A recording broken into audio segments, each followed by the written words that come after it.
Smart and intelligent wife. A married couple is traveling by car from California to New York. Being seniors, after almost 11 hours on the road, they were too tired to continue and decided to take a room. But, they only planned to sleep for 4 hours and then get back on the road. When they checked out 4 hours later, the desk clerk handed them a bill for $350.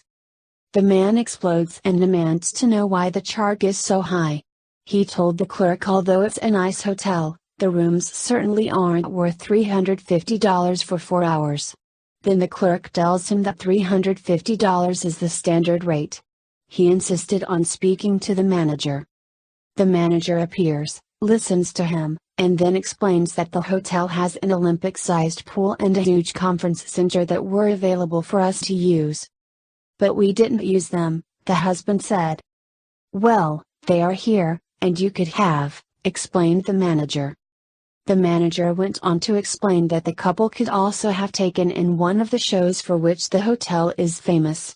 We have the best entertainers from New York, Hollywood, and Las Vegas perform here, the manager says. But we didn't go to any of those shows, the husband said.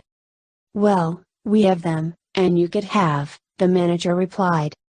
No matter what amenity the manager mentioned, the husband replied, but we didn't use it. The manager is unmoved, and eventually the husband gave up and agreed to pay.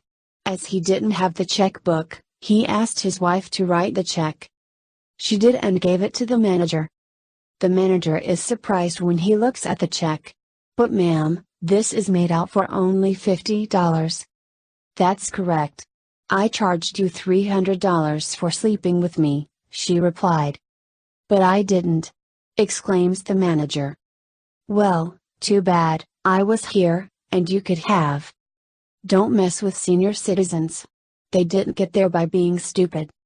Please subscribe to our channel and also share it with your friends. Thank you. Do not forget to check out more videos that will appear shortly.